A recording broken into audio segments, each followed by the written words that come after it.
ကိုဆွေဟာရုပ်ရည်ချောမောယုံတင်မကောက်ခန္ဓာကိုယ်အချိုးအစားကလည်းစတိုင်ကြကြနဲ့ဆွဲဆောင်မှုအပြည့်ရှိရဲ့လူပြိုကျော်တစ်ယောက်ပေါ့ဒါပေမဲ့ကံကြမ္မာရဲ့ဖန်တီးမှုကထူးဆန်းနေရဲ့လေသူ့မှာအားနည်းချက်တစ်ခုရှိနေပါ အဲ့ဒါကတော့ငွေကြီးဥစ္စာချို့တဲ့ပြီးစင်းရဲလွန်းတာပါပဲအဲ့ဒီအချက်ကြောင့်ပဲကိုဆွေမှာဘဝလက်တွဲပေါ်ဒါမှမဟုတ်ချစ်သူရည်စားဆိုလို့တရားမှမရှိခဲ့ဘူးပေါ့အဲ့ဒီချိန်တုန်းကကိုဆွေကမူကြိုနှစ်တန်းမှာပညာသင်ကြားနေစေဖြစ်ပြီးကျောင်းမှာကျွင်လဲဘသူမှမရှိနိုင်လောက်အောင်ထူးချွန်ထက်မြက်တဲ့ကျောင်းသားကောင်းတစ်ယောက်ဖြစ်နေပါသူရဲ့အလွန်အမင်းထက်မြက်မှုကိုမြင်နေသူတိုင်းအံ့ဩပြီးမနာလိုဖြစ်ရတာပေါ့အတန်းမိုင်ဆရာမကြီးကိုယ်တိုင်ကတော့ဒီကောင်လေးတယောက်ထဲများဘာရီစားပြီးကြီးလာလို့ဒီလောက်တောင်ခံကြပြီးထက်မြက်နေရလဲဆိုပြီးစိတ်ထဲမှာအမြဲတမ်းတရားဝင်နေခဲ့ရပါတယ်ဟေးဇွဲဆရာမေးချင်လို့မေးရလေဘာရီများစားထားလို့ဒီလောက်တောင်ရုပ်ချောပြီးဆွဲဆောင်မှုရှိနေရလေ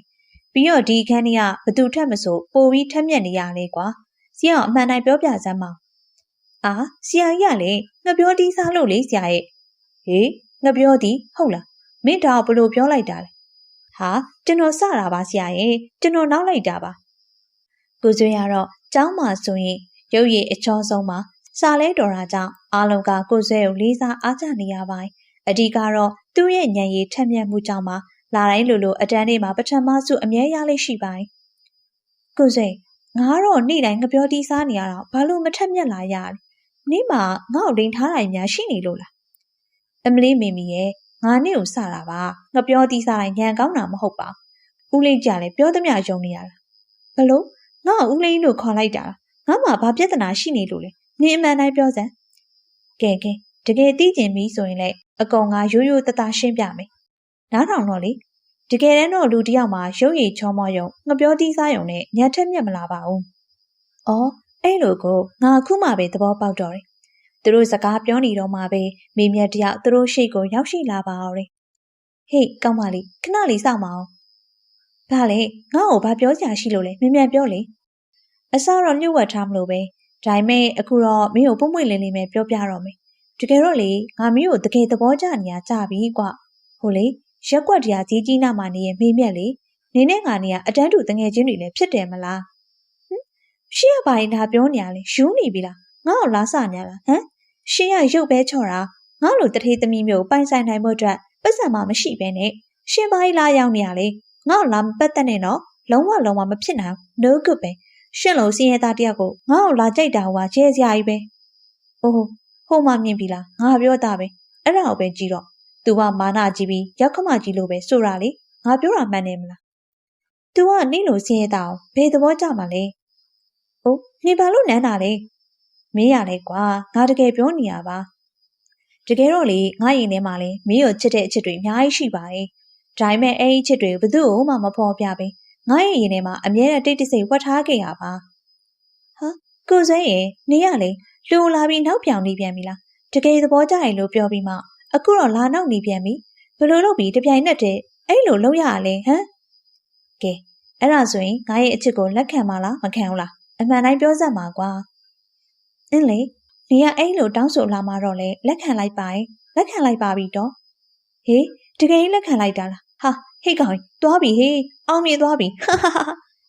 ဒီလိုနဲ့ပဲအစားတော့ငွေကြေးမရှိလို့ဆိုပြီးငင်းပယ်ခံရမလို့ဖြစ်ခဲ့ပေမဲ့ကိုကျွဲရဲ့ဆွေးမြဲတဲ့စိတ်ရင်းနဲ့ရိုးသားတဲ့ရင်ဖွင့်တန်တွေကြောင့်နောက်ဆုံးမှာတော့ကောင်မလေးရဲ့အသေးနှလုံးကိုအပီးတိုင်သိမ့်ပိုက်နိုင်ခဲ့ပါဦး။အဲဒီနောက်မှာတော့သူတို့နှစ်ယောက်တရားဝင်ချစ်သူတွေဖြစ်လာခဲ့ကြပါ။နှစ်ပေါင်းများစွာတိုင်အောင်လက်တွဲပြီးအတူတူလဲပတ်ပျော်ရွှင်ခဲ့ကြတာပေါ့။ဒီလိုနဲ့သူတို့နှစ်ယောက်ရဲ့ပညာရေးကလည်းပြီးဆုံးသွားခဲ့ပါ။ကဲအချိန်တွေလည်းအများကြီးကုန်ဆုံးလာခဲ့ပြီးငါတို့ရဲ့ပညာရေးခီးလန်းလေးအဆုံးသတ်ရောက်ရှိလာခဲ့ပြီပေါ့ကွာ။ငါအခုအတန်းပြီးသွားပြီအောင်မြင်သွားပြီလေ။ကဲအားလုံးပဲကြည့်ကြပါဦး။မင်းမြတ်ကြီးကိုတို့လည်းကျောင်းနေပြီးဆုံးသွားပြီဆိုတော့လေကိုရမ်းလို့ကျင်နေတဲ့စန္ဒာလေးတစ်ခုကိုအခုအကောင့်ထဲပေါ်တော့မယ်။မေမြတ်ရေကို့လက်ထပ်ပါနော်။ကိုမေမြတ်ကိုကောင်းကောင်းဆောက်ရှောက်ပေးပါမယ်။အိုးရတာပေါ့ရှင်။အရင်ဆုံးအလုပ်တစ်ခုစလုပ်ဖို့မလိုလား။အာအဲ့ဒါတော့ပြဿနာမရှိပါဘူးကွာ။မေမြတ်ကစရီတော်တာပဲ။ကိုတို့နှစ်ယောက်တော့အဆင်ပြေမှာပါ။ကဲလက်ထပ်မယ်ဆိုရင်လက်ထပ်ကြရအောင်လေ။ကို့ရဲ့အသေးနှလုံးလေးရဲ့ဒီလိုနဲ့ပဲဘွဲလက်မှတ်တွေအသီးသီးရရှိခဲ့ကြပြီးရဲ့နောက်မှာတော့ကိုကျွဲတရားသူ့ရဲ့ချစ်သူမလေးမေမြတ်ကိုလက်ထပ်ခွင့်တောင်းခဲ့ပြီးမေမြတ်ဘက်ကလည်းလက်ခံအတည်ပြုပေးခဲ့ပါအောင်လေအချိန်တွေတရွေ့ရွေ့ကုံဆုံးလာတဲ့အခါမှာတော့သူတို့နှစ်ဦးမှာ ချစ်စရာကလေးငယ်လေးတယောက်ထပ်မံထွန်းကားလာခဲ့ပါ။ကိုယ်ဆွဲတယောက်မိသားစုအပေါ်တာဝန်ကျေပွန်စွာနဲ့သူ့ရဲ့ဇနီးနဲ့သားသမီးကိုမျက်စိတောက်ထမလက်စောက်ရှောက်ပေးခဲ့ပြီးအချစ်တွေနဲ့ပြည့်နေတဲ့ဘဝခီးလန်းကိုပျော်ပျော်ရွှင်ရွှင်နဲ့ဆက်လက်ရှောင်လန်းနေခဲ့ပါဦး။တခါတလေမှာတော့အခက်ခဲလေးတွေရှိခဲ့တာပေါ့လေ။ဟယ်လိုဟုတ်ကဲ့ဒါဦးနာမည်နဲ့ချိတ်ဆက်ထားတဲ့ဖုန်းဟုတ်ပါသလားခင်ဗျာဟုတ်ပါရဲ့ခင်ဗျာလွန်ခဲ့တဲ့တနင်္လာနေ့ကရှောက်ထားခဲ့တဲ့ခင်ဗျားအိမ်လုံးလျှောက်တော့ကျွန်တော်တို့စီစစ်ပြီးပါပြီခင်ဗျားမှာထူးချွန်တဲ့အရေးချင်းတွေရှိတာတွေ့ရတဲ့အတွက်ကျွန်တော်တို့ကုမ္ပဏီကနေခင်ဗျားအလုပ်ခန့်အပ်လိုက်ပြီးဖြစ်ကြောင်းဝမ်းမြောက်စွာအကြောင်းကြားအပ်ပါရဲ့ခင်ဗျာဟေးငါအလုပ်ရသွားပြီကွာအိုးကိုဆွဲရဲ့ကြည်ကြည်လောင်လောင်မအော်ပါနဲ့ဆိုကလေးငယ်လန့်သွားမယ်လေမိမြတ်ရေကိုအလုပ်ရပြီကွာအခုဆိုရင်ကိုတို့မှစားကြဆန်ရည်စပါပူစရာမလိုတော့ဘူးပေါ့ကွယ်ဒီလိုနဲ့ပဲကိုဆွဲရဲ့ထူးချွန်ထက်မြက်တဲ့အရေးချင်းကြောင့်လူအများရဲ့အတိမတ်ပြုမှုကိုခံခဲ့ရပြီးကုမ္ပဏီတစ်ခုမှာအလုပ်ဝင်လုပ်ခွင့်ရရှိသွားခဲ့ပါတော့တယ်။သူဝင်ရောက်လုပ်ကိုင်ရတဲ့ကုမ္ပဏီကတော့တဘာဝအတိုင်းစိုက်ပျိုးထားတဲ့အစိတ်တောက်ကင်စားတောက်ကုန်ရောင်းဝယ်ကုမ္ပဏီတစ်ခုဖြစ်ပါတယ်။အဲဒီနေရာမှာတော့မြေကြီးလွှာအာဟာရဓာတ်တွေဖြစ်တဲ့တရိတ်ဆန်စုပ်ပြည့်ပစ္စည်းတွေနဲ့တဘာဝမြေဩဇာအမျိုးမျိုးကိုအသုံးပြုပြီးဟင်းသီးဟင်းရွက်တွေစိုက်ပျိုးထုတ်လုပ်နေရပေါ့။ကဲကိုဆွေမင်းဒီကိုရောက်လာပြီဆိုတော့ကိုယ့်ရဲ့တောင်မျိုးစတင်တော့လေဒီမှာဒီမြေဩဇာကိုဓာတ်မြေဩဇာထည့်ထားတာ10မိနစ်ပဲရှိသေးတယ်။ကဲဒီပင်ရဲ့လက်ဆက်မှုနဲ့အရသာဘလို့ရှိလဲဆိုတော့အခုချက်ချင်းညီးဆန်ပြီးငါ့ကိုအစီရင်ခံစားမှာကွာ။ဟင်ဗျာတကယ်ပြောနေရလားတတိရဲ့ဒါကိုကျွန်တော်တကယ်စားရမှာလားဒီထက်ပိုကောင်းတဲ့အလုပ်ရောမရှိတော့ဘူးလားဗျာဟေ့ကောင်မင်းနဲ့ငါနဲ့စာကြောချုပ်ထားပြီးပြီဆိုတာမမေ့နဲ့လေဘလို့ပဲဖြစ်ဖြစ်မင်းလောက်ကန်ရမယ်ဒီထက်ကောင်းတဲ့အလုပ်တော့လက်ရှိမှာမရှိသေးဘူးကဲအခုချက်ချင်းစားလိုက်တော့မြန်မြန်စားစမ်းကိုဆွဲလဲချက်ချင်းပဲစားလိုက်ပါသူဘလို့မှငင်းဆန်လို့မရတော့တဲ့အဆုံးမှာတော့ကိုဆွဲတယောက်အဲ့လိုခက်ခဲကြမ်းတမ်းတဲ့အလုပ်တာဝန်ကိုဝီရောင်လောက်ကန်ခဲ့ရပါတော့တယ်အချိန်တွေကုန်ဆုံးလာနေအမျှကိုဆွဲဟာတာမန်ရုံးအောက်ခြေဝန်ထမ်းတယောက်ကနေအထက်လူကြီးဖြစ်လာခဲ့ပါအဲဒီကနေမှတဆင့်ကုမ္ပဏီရဲ့အတိကအမှုဆောင်အရာရှိအဖြစ်တင်မြှောက်ခံခဲ့ရပြီးနောက်ဆုံးမှာတော့ကုမ္ပဏီတစ်ခုလုံးကိုပိုင်ဆိုင်တဲ့အနေအထားထိရောက်ရှိသွားခဲ့ပါတော့တယ်။ကိုစိတ်ခမ ्या ရဲ့စီမံခန့်ခွဲမှုအရေးကြီးတော့တကယ်ကိုလက်ဖြားခါရလောက်ကောင်းမွန်လွန်းလာပါတယ်။ဒါကြောင့်ကျွန်တော်တို့အားလုံးရဲ့စံနာအရခမ ्या ကိုဒီကုမ္ပဏီကြီးရဲ့ဥက္ကဋ္ဌအဖြစ်တရားဝင်တင်မြှောက်လိုက်ပါပြီဗျာ။အဲဒီလိုနဲ့ပဲကိုဆွဲတယောက်ကုမ္ပဏီရဲ့ဥက္ကဋ္ဌကြီးဖြစ်သွားခဲ့ပါပြီ။အဲဒီနောက်မှာတော့ငွေကြီးဥစ္စာတွေချမ်းသာကြွယ်ဝလာပြီးမိသားစုနဲ့အတူစားကျင်တာစားနေကျင်တာနေဆိုသလိုစံအိမ်ကြီးကြီးနဲ့ဇိမ်ခံကအကောင်းစားတွေပိုင်ဆိုင်တဲ့တထေးကြီးတယောက်ဘဝကိုရောက်ရှိသွားခဲ့ပါဦး။အရင်တော့ဆင်းရဲမွဲတေခဲ့တဲ့ဘဝကနေရုတ်တရက်ကြီးတထေးကြီးဖြစ်သွားတဲ့အခါကျတော့သူ့ရဲ့ဘဝလမ်းကြောင်းမှာရွေးချယ်စရာတွေလည်းအများကြီးပုံများလာခဲ့ရပေါ့။ငွေကြီးနဲ့အာဏာရှိလာတဲ့အခါကျတော့လေပတ်ဝန်းကျင်ရမိန်းကလေးတွေကသူ့ရဲ့စည်းစိမ်ဥစ္စာကိုကြွေပြီးဝိုင်းအောင်လာကြတော့တာပါပဲ။ဟုတ်လေအကိုကြီးရှင်အကိုကြီးကအရန်လဲချောပတ်စံလည်းအရန်ချောက်ဆိုတော့ကျမနဲ့တူတူတွဲရအောင်လေနော်ကျမမှာအခုထိချစ်သူမရှိသေးဘူးသိလားဟင်ဟေးဒီလိုလောက်ပိုက်ကောင်းပါလေကငါ့စီကိုအလကားလာကက်နေပါလားအတိတ်ကနှိမ့်ကြဆင်းရဲခဲ့တဲ့အချိန်တုန်းကဆိုရင်ဘသူမှငှဲ့မကြည့်ခဲ့ကြတဲ့ကိုဆွဲတယောက်အခုတော့ရုပ်ရည်ချောမောပြီးငွေကြီးဥစ္စာတွေပြည့်စုံလာတဲ့အခါမှာတော့အလူခံလာတဲ့မိန်းကလေးတွေနဲ့စီကားလို့နေပါအောင်လေလှပတဲ့ကောင်မလေးရဲ့အချစ်စကားတန်တွေကြားလိုက်ရတဲ့အခိုက်မှာတော့ကိုဆွဲတယောက်အဲ့ဒီအလှတရားတွေကြားမှာစတင်ပြီးမူးရိပ်ချင်းရိုင်မိန်မော်သွားခဲ့ပါဦးတယ်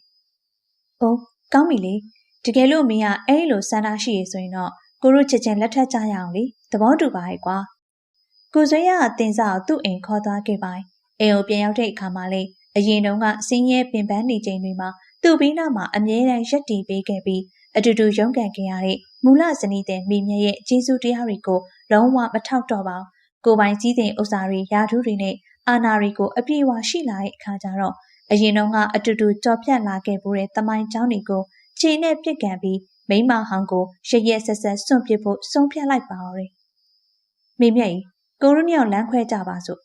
ငါတို့ရဲ့လမ်းကြောင်းတွေမတူတော့ဘူး။နေရအရန်ကိုတော်ပြီးကောင်းလုံးနေ။ဒါပေမဲ့ငါတော့တခြားလူတင်နဲ့ဆက်သွားတော့မယ်။ကဲဒီမှာနေ့အတွက်ရောချင်းငွေတွေယူထားလိုက်တော့ကိုစိန်ရှင်ဘလို့လူစားလေးဟာဘလို့လုပ်ပြီးဒီလိုရက်ဆက်ရလေကျမတို့မှာသားသမီးတောင်ရနေပြီလေအခုလိုလုံးလို့ဘယ်ရမလဲကျမတို့သားမီးကိုဒီလိုပြစ်ထားခဲ့လို့တကယ်အစီပြေမဲ့ထင်နေရလားအဲ့လိုလုံးလို့လုံးဝမရဘူးလေရှင်ဇနီးဖြစ်သူမိမြတ်တယောက် ခင်မွန်ဖြစ်သူရဲ့ရက်ဆက်တဲ့လုပ်ရကြောင့်ရှင်ထဲမှာအလွန်တရာမှကိုနာကျင်ကြေကွဲသွားခဲ့ရပါ။ကိုကျွဲကတော့သူ့ရဲ့ငွေကြီးအာဏာအသုံးချပြီးငွေဆက်ကူထုံများကိုမိမြက်မျက်နာပေါ်ကိုပြစ်တင်ကစော်ကားခဲ့ပါသေးတယ်။ဒါပေမဲ့မိမြက်ကအဲ့ငွေတွေလုံးဝမလိုချင်ပါဘူး။သူ့ရဲ့ဂုဏ်သိက္ခာထိမ့်သိမ့်ဖို့အတွက်အဲ့ဒီငွေဆက်ကူတွေအောက်မှာပဲပြစ်ထားခဲ့ပြီးသူ့ရဲ့သားငယ်လေးနဲ့အတူအတိတ်ဆိုးကြီးကိုကြောခိုင်းကဘဝအသစ်ကိုတွားရောက်တည်ဆောက်ဖို့အတွက်မျက်ရည်စလန်နဲ့ထွက်ခွာသွားခဲ့ပါတော့တယ်။ကဲအခုတော့ငါတို့နှစ်ယောက်လုံးတီးသက်လွတ်လွတ်လပ်လပ်နဲ့အတူတူနေနိုင်ပြီပေါ့ကွာကိုယ့်ရဲ့ချစ်သူလေးရဲ့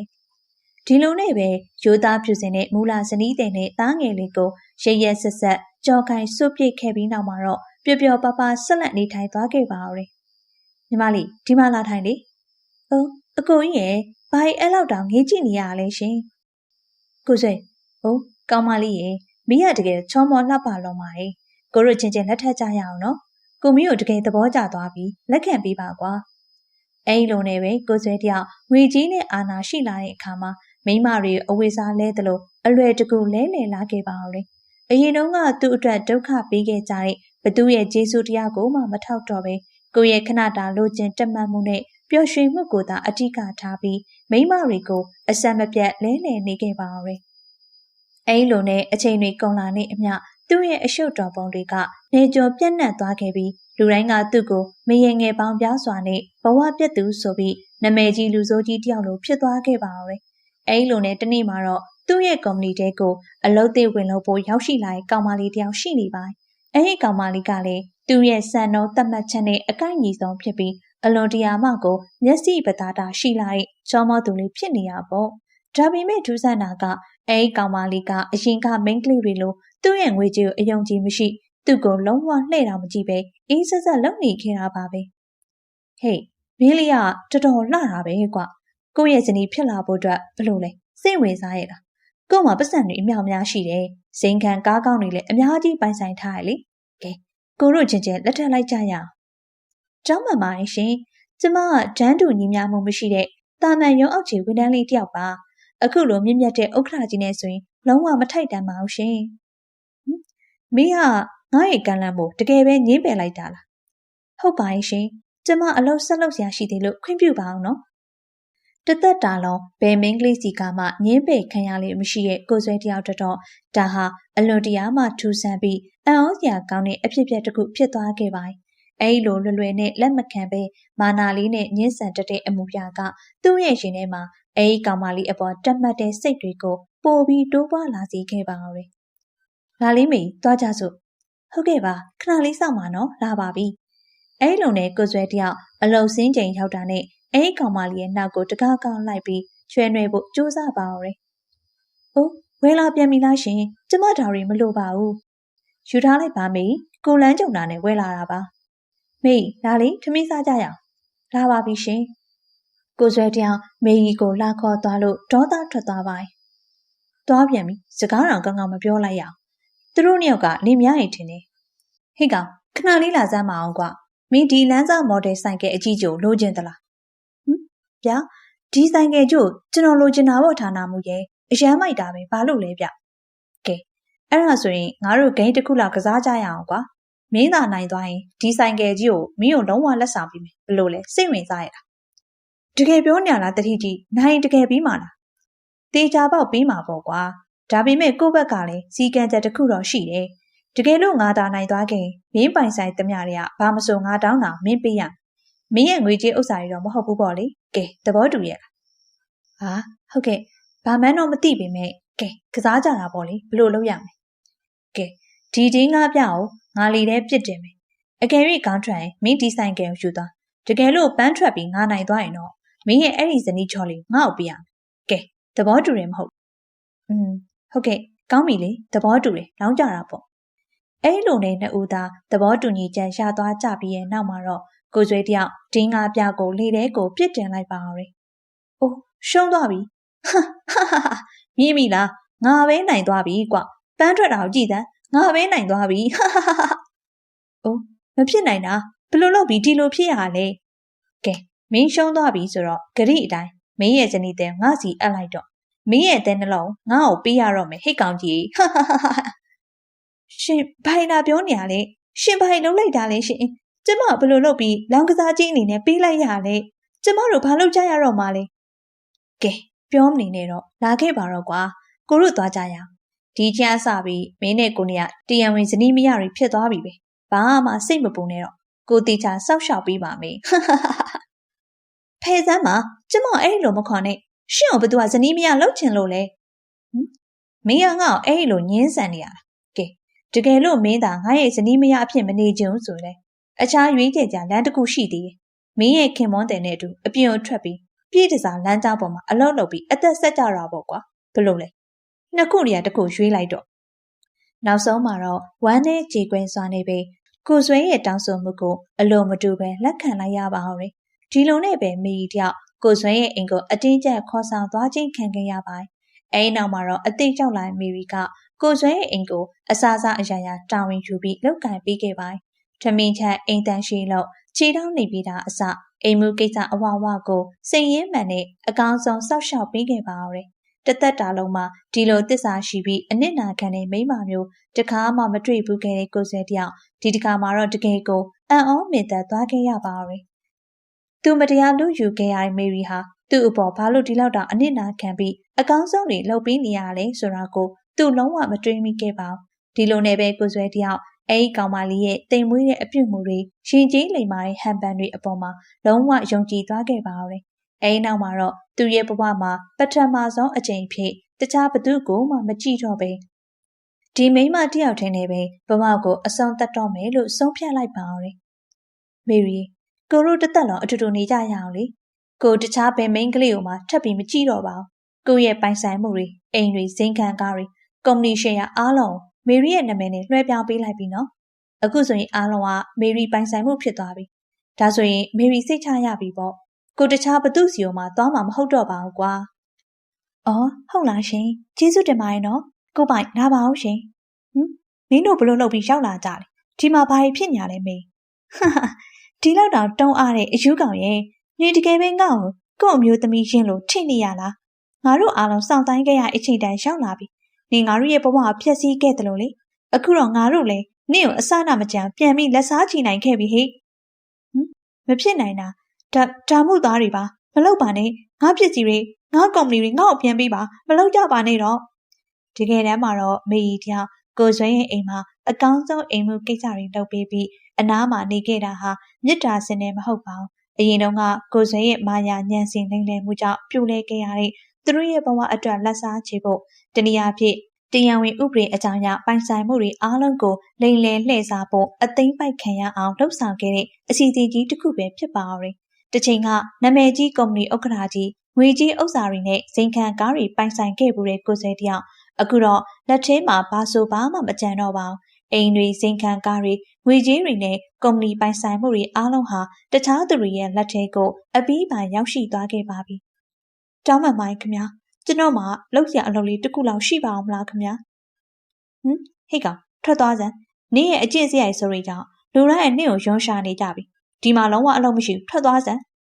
အရင်တော့ကနာမည်ကြီးခဲ့ကိုဆွဲမိမဆွဲသူကြီးဆိုတဲ့နာမည်ဆိုကြောင့်ဘသူကမှသူ့ကိုတနာမဆောင်ရှောက်ကြတော့ပါတနေ့မှာတော့လမ်းဘေးတနေရာမှာအလွန်တရာပင်ပန်းနွမ်းနေစွာနဲ့အိပ်ပျော်နေတဲ့ကိုဆွဲရဲ့ပတ်လည်မှာထူးဆန်းတဲ့အရေးအယောင်တွေဝိုင်းအောင်လာခဲ့ပါ